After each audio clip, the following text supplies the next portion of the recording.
Hi, Joshua. Hello. So, what brings you here in this gathering? I was brought here because I wanted to respond to social issues, relevant social issues that plague the Philippines at present.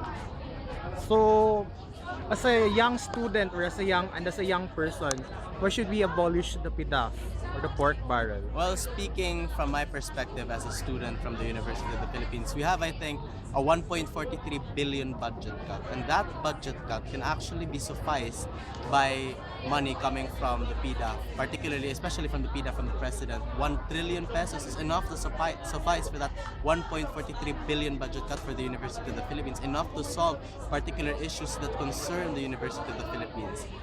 As a student, I believe that education should be a priority of the government, and there should budget cutting should not be a method used by the government to actually help society. Okay, so your concept of abolishing PDAF is not only limited to the members of the Congress and the Senate, but also you want the PDAF of the President to be abolished, or Well, actually, my example regarding the PDAF of the president is just an example, but of course, I would also move for the abolishment of the PDAF, the entire PDAF system as a whole.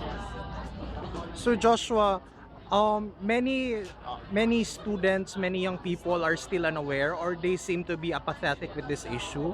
What is your message to them?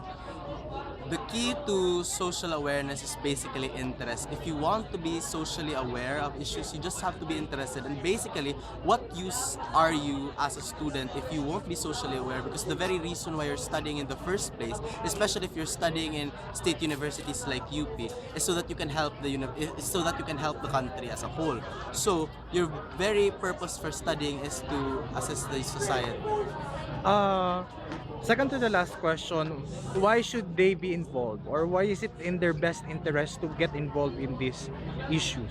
Well, because it's their responsibility primarily as citizens of the Philippines. Every citizen is supposed to be accountable for his or her own country. And if there are particular people or a party of people who actually abuse their power to oppress the Filipino people for their own personal gain, then it is therefore the responsibility of these students to respond as citizens of the Philippines, to respond to these people and to become a leeway for justice to occur at the end of the day.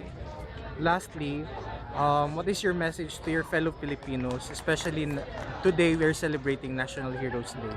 We can all be heroes in our own little way, basically by being part of an even greater group to support this group, for example, in this rally right now, where we're moving for the abolition of the PDAP. This wouldn't be possible if individual personalities didn't pitch in to make this event a success. Thanks, Josh.